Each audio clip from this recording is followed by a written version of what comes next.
Magandang araw mga kaibigan. Bigyan natin ng reaction, opinion itong post ni Attorney Rowena Guanzon. Sabi niya, yari kayo kay Gwen. Meaning si former Cebu Governor Gwen Garcia. Bakit? Sinare niya ang post ng politiko. After months of searching, Malacanang has reportedly found a replacement for Tourism Secretary Cristina Frasco. Veteran trade diplomat Dita Angara Mathay, who currently serves as the Philippines Commercial Counselor and Special Trade Representative in Tokyo. So yan po yung picture ng reported na papalit kasi wala pa mang confirmation ng Malacanang. Nauuna lang itong politiko marunong sa scope. Ito yung article published sa Politico.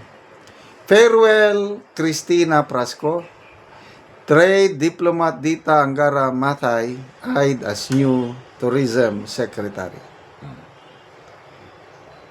An scooper told Politico that Angara Mathay's appointment could be announced anytime soon.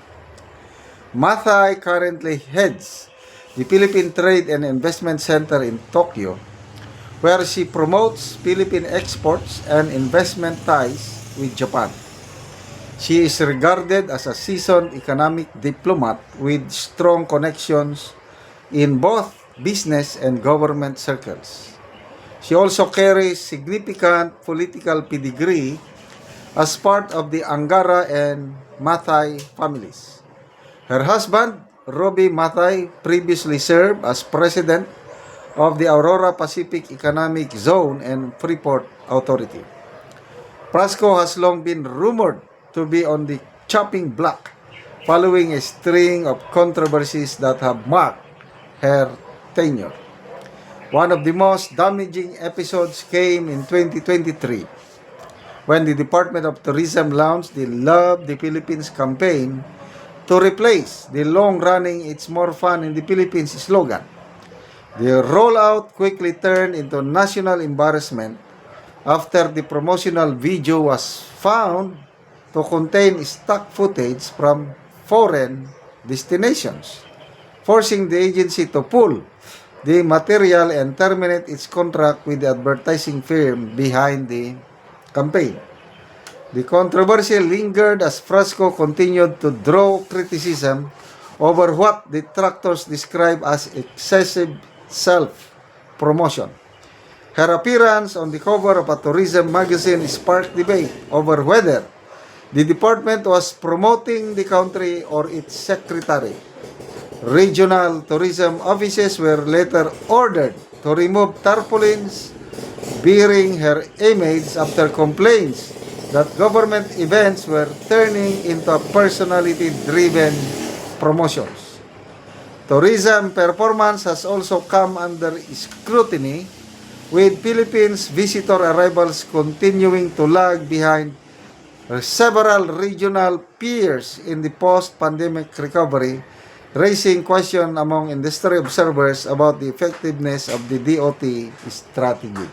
Talagang ako personal ko lang palpak na palpak itong DOT secretary. Wala siyang naiambag na maganda to me dahil imbes na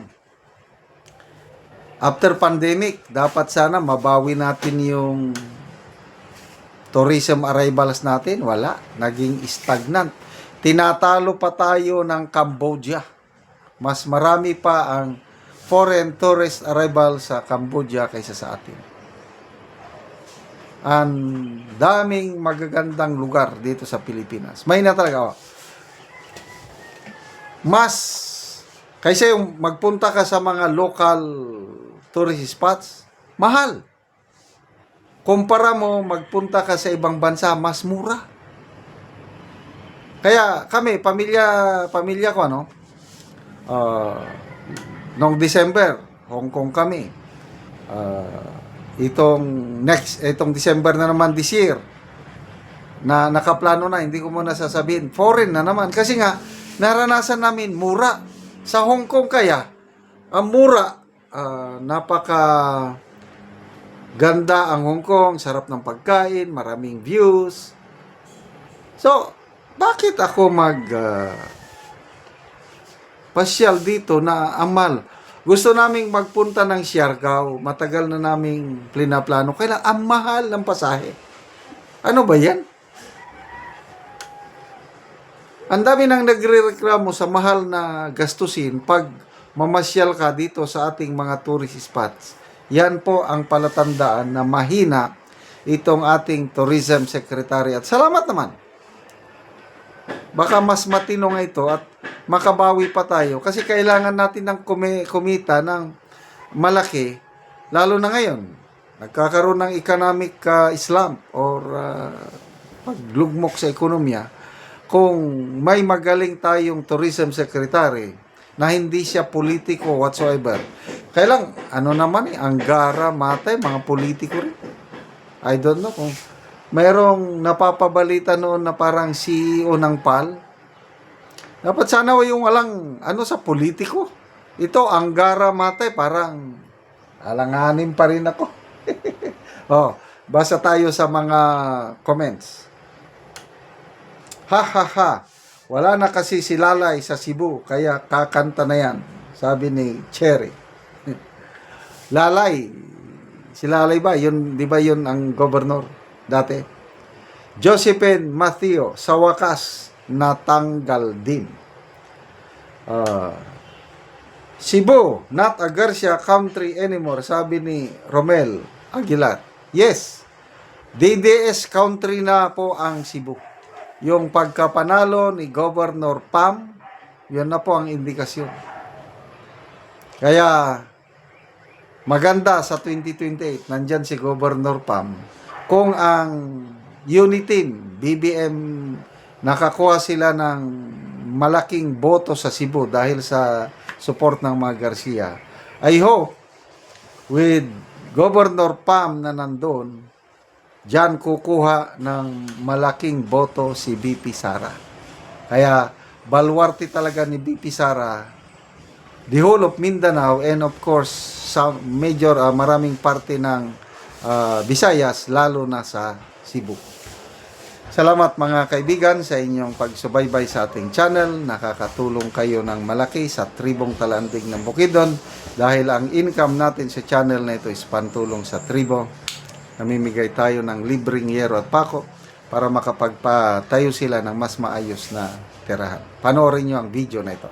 Natagaan og yero. Kay sukad-sukad ba na pagkatawag sa ako akan nakapasalamat kami ko naunta ikaw ta saan ka og kinabuhi. Amot namo sa imong mga maayon. So, mao na ni ang itsura sa balay ni nanay, mao na ni ang kadagkuon sa buslot. So mga dagko na gid kaayo.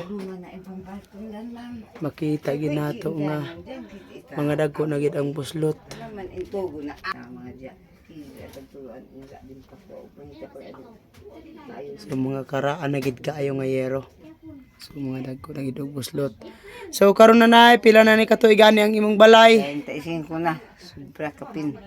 35 katuig na katuig igang imong balay. So dugay-dugay na gyud. So mao day ngani nang itsura nga dako na gid kayo og mga buslot. So karon na nay makaatop na gyud ka kay tabangan naman ka sa among mga kauban nga lalaki kay wa naman kay kakaya. O sige nanay hinaot punta nga kining nagdumala ani og kining kuan diri nagtabang nga tasaan sila kinabuhi kay. Ano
Karon human na gid sa pag-atop, maayo na gid nga tan-awon ang balay ni nanay. Ayo nga napulihan na gid sa Ginoo sa nagtabang sa sin. Oo nga nakatop na ka nanay. Tuk na gid na patsada na gayud busa. Nanghinaot kami nga maayo tagaan kamo. Maayong mga panglawas. Salamat kay nanay.